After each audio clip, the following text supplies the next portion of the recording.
ये है मेरा वेट। कुल कितना है? 48 किलो 900 ग्राम। यहाँ पे खाद दिया जाता है, किसान यहाँ से खाद लेते हैं, वो वाला नहीं, डीलर वाला जो फ्री में वितरण करते हैं, पैसा लगा के यहाँ पे खाद को। इस गांव का जो है सारी समस्या दूर हो जाते हैं ये दुकान के कारण। ये एक छोटा सा गांव है और इसी गांव में जो है खाद का भी दुकान किया जाता है और वो घर में खाद का दुकान, डीजल पेट्रोल खाद सब रखते हैं, जिससे कि यहाँ पे एक घर का फैमिली का खर्चा अच्छे से चलते हैं। सिलाई का बिजनेस है और इसका जो मालिक है यहाँ पे पता है कौन है? यहाँ पे सरपंच साहब। ये आज से लगभग 5 साल 10 साल पहले जो है सरपंच 3 बार रह चुके हैं। हैट्रिक वाला सरपंच है और इसी सरपंच दिमाग का थोड़ा सा तेज है, तो इसलिए 3 दुकान और इसी दुकान से जो अपना घर का पूरा खर्चा जो है आराम से चलाते हैं। दुकान है। आप क्या करने के लिए यहाँ पे आए? खाद खरीदने के लिए। खाद खरीदने के लिए। यहाँ से उचित दामों पे खाद मिल जाते हैं। हाँ, कितना रेट लग, बाजार से कितना यहाँ पे डाउन है या मुनाफा है? जो बाजार का रेट है वो यहाँ का रेट है। ये पता नहीं चल रहा सरपंच साहब कैसे कैसे रहे हैं, वो ये समझ में नहीं आता। जो बाजार में रेट है वो यहाँ पे रेट है। यहाँ से आज कितना खाद लेके आप जाइएगा? लगभग 2-4 कुंटल लेके जाएंगे। 2-4 कुंटल। क्या चीज में डालिए? खेत है, खेत है। अब क्या लगता है ओरिजिनल खाद यहाँ से? ओरिजिनल। गाँव में एक दुकान अगर खाद का भी हो जाएगा तो वहाँ के किसान को कोई चीज का तकलीफ नहीं होगा। वो वाला जमीन और वो वाला जमीन अगर थोड़ा अगर दे दिया जाए तो ये रास्ता जो है बन सकता है, लेकिन उसका भी दिल में छल कपट, इसका भी दिल में छल करेगा। तो भारत सरकार से भी कहना चाहता हूँ कि इसके लिए यहाँ से वहाँ तक चाहिए जितना पैसा ले, इसको उतना पैसा दिया जाए और ये घर का रास्ता इधर से निकाला जाए। मुझे पता चला था आज से लगभग 3-4 दिन पहले, इधर रात में आता था एक बूढ़ा अंकल जिसको कि सांप काट लिया था पैर में। घर मालिक है यहाँ पे जो मौसी लगते हैं हमें। और मौसी ये बताइए कौन सिलाई मशीन कौन चलाते हैं यहाँ पे? मम्मी। अपना सिगरेट को अपने पास में रखते हैं सब के सब। उसको पता नहीं है कि अगर उसका सिगरेट जो है सोशल मीडिया पर चला जाता है तो उसका जो है पूरा बायोडाटा जो है लीकेज हो जाते हैं। चलिए आज हम अपना ऐसा सिगरेट को शेयर करना चाहते हैं सोशल मीडिया पर, वो सब देखेंगे। अभी यहाँ पे देखिए एक दुकान लगाते हैं, जैसे कि खाद का दुकान लगाते हैं। किसान जो है यहाँ से खाद खरीद के अपना खेत में डालते हैं, सही बात है, डालते हैं खेत में, ठीक है। और वो दुकान में जो है ये वेटिंग मशीन लगाया हुआ है जिससे खाद को वेट करके किसान को देते हैं। चलिए इसमें देखते हैं कि कुछ पासंग पुसंग तो नहीं है। सबसे पहले ये मशीन को शुरू से स्टार्ट कर लेते हैं। स्टार्ट ऐसे हो गया स्टार्ट, और जो है यहाँ पे H1+0 है तो इसको फिर से 0 कर देंगे। 0 करने के बाद इसको मैं अपना पहले वेट करना चाहता हूँ। इस पे जो है कितना केजी का भी, मतलब 1 कुंटल से लेके चाहे जितना मन हो उतना इस पे वेट कर सकते हो, कोई भी प्रॉब्लम नहीं होता है इस मशीन को। तो इसी मशीन पे अपना जो है वेट वो करता हूँ। देखिए कैमरामैन साहब थोड़ा सा वहाँ पे दिखाओ, हरा पे। ये है मेरा वेट। कुल कितना है? 48 किलो 900 ग्राम। जबकि आज से जब 3 साल पहले वेट किया था थोड़ा सा मोटा तगड़ा था, तो उस टाइम पे जो है लगभग 49.399 ऐसे कुछ केजी था मेरा, जो आज कोरोना के टाइम से जो है ये घट गया है। यहाँ पे खाद दिया जाता है, किसान यहाँ से खाद लेते हैं, वो वाला नहीं, डीलर वाला जो फ्री में वितरण करते हैं, पैसा लगा के यहाँ पे खाद को।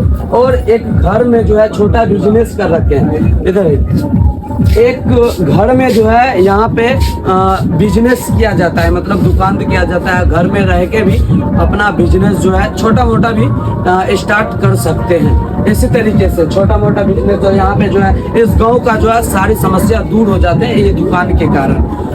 ये एक बगुआ प्रोफेशनल गांव में है, जो बनमनखी से 10 किलोमीटर की दूरी पर ये एक छोटा सा गांव है।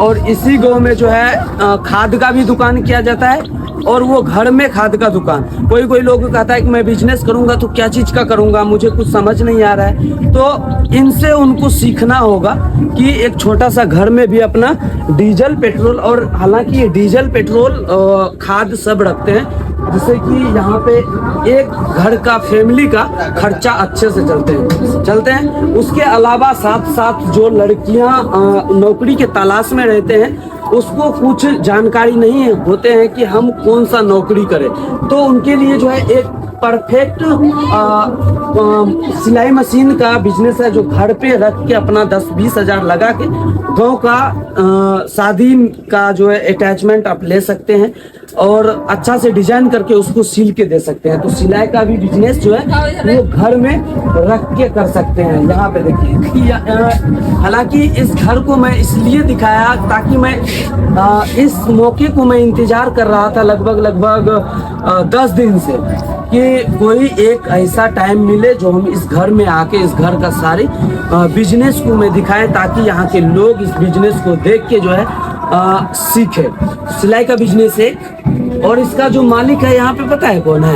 यहाँ पे सरपंच साहब। ये आज से लगभग 5 साल 10 साल पहले जो है सरपंच 3 बार रह चुके हैं। हैट्रिक वाला सरपंच है और इसी सरपंच दिमाग का थोड़ा सा तेज है, तो इसलिए 3 दुकान और इसी दुकान से जो अपना घर का पूरा खर्चा जो है आराम से चलाते हैं।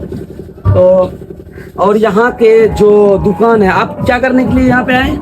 खाद खरीदने के लिए। खाद खरीदने के लिए यहाँ से उचित दामों पे खाद मिल जाते हैं। हाँ, कितना रेट लग, बाजार से कितना यहाँ पे डाउन है या मुनाफा है? जो बाजार का रेट है वो यहाँ का रेट है। जो बाजार का है वो यहाँ का। कैसा लगना चाहिए? जो बाजार में रेट है वही रेट यहाँ पे भी रखना चाहिए या यहाँ थोड़ा सा महंगा? ये पता नहीं चल रहा सरपंच साहब कैसे रहे हैं, ये समझ में नहीं आता। जो बाजार में रेट है वो यहाँ पे रेट है। बाजार जाने की कोई जरूरत भी नहीं पड़ती हम लोग को। कमा कैसे रहे हैं? बाजार में भी जो रेट है और यहाँ पे भी वो रेट से दिया जाता है, तो यहाँ पे जो है थोड़ा सा महंगा दिया जाए। इसको लाने में दिक्कत होता है, लाने में प्रॉब्लम होता है। तो जैसे वहाँ पे 100 है तो यहाँ 110, 120, 150 तक मुनाफा 1-2 हज़ार का लेता है, तो उसमें थोड़ा सा डिस्काउंट होना चाहिए, क्योंकि ये भी बहुत मेहनत करते हैं कि नहीं करते? बहुत मेहनत करते हैं। और यहाँ से आज कितना खाद लेके आप जाइएगा? लगभग 2-4 कुंटल लेके जाएंगे। 2-4 कुंटल क्या चीज में डालिएगा? खेत है। अब क्या लगता है ओरिजिनल खाद यहाँ से? ओरिजिनल ऐसे मार्का होने लगा हुआ ऐसा ही कंपनी ओरिजिनल ऐसा ही का ओरिजिनल होते हैं। ओरिजिनल। और अलग देश से जो खाद भारत में आने में उसको रोका जाता है बॉर्डर पे जो है, वो किसान को क्या कहना चाहते हैं जो आप जो है बॉर्डर से खाद को यहाँ पे भारत में पाकिस्तान से भारत में? सबसे पहले सरकार से ये कीजिए, ये रास्ता को सही करवाई सबसे पहले, क्योंकि आने जाने में बहुत तकलीफ होता है। इधर से एक रास्ता गया हुआ है जो मैं आपको कहना चाहता हूँ कि एक छोटा सा प्रॉपर्टी है, ठीक है ना, छोटा सा जगह आप लोग जान सकते हैं जहाँ की बिजनेस जो करते हैं, और ये मामा हैं और ये करते हैं बिजनेस यहाँ के, ठीक है ना।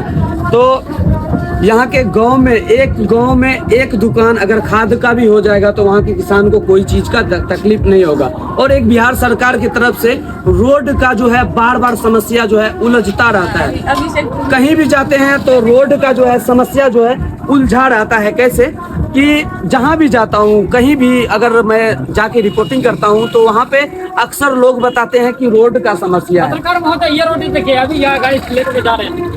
हाँ, और इस रोड जो है, ये रोड जो है, दोनों जो है जमीन एक दूसरा घर वाले का है और तो तीसरा पड़ोसी का ही जमीन है, और ये सरकारी जमीन नहीं है। तो यहाँ पे 2 घर ही है, और वो वाला जमीन और वो वाला जमीन अगर थोड़ा अगर दे दिया जाए तो ये रास्ता जो है बन सकता है। लेकिन उसका भी दिल में छल कपट, इसका भी दिल में छल कपट, दोनों देगा कैसे? अगर देगा तो इनको भला हो जाएगा, और वही भला भारत के लोग के साथ भारत के लोग नहीं करते हैं ना। अगर करता तो थोड़ा जमीन दे के मिट्टी भी भरवा के, अगर जमीन दे देगा तो मिट्टी मिट्टी तो ये खुद भरा देगा, भराएगा कि नहीं भराएगा? मिट्टी खुद भराए, क्योंकि दिक्कत इसको भी है। तो ये अपना पैसा से जो है वो रोड बना देगा। तो ऐसे ऐसे जो जमीन के वजह से दो घर का जो है सर्वनाश होते हैं रास्ता की वजह से, तो वैसे वैसे जमीन को देखने की जरूरत है, और जितना ज्यादा हो समझा के उस जमीन का हकदार ले, और जाके आप लोग भी वहां पे बैठक अगर करेंगे तो प्यार से अगर मांगेंगे तो पत्थर भी पिघल जाते हैं। भगवान क्या है, अगर 3 बार मांगोगे ना, 3 बार मांगोगे तो वो भी तैयार हो जाते हैं कुछ सब कुछ देने के लिए, ठीक है ना।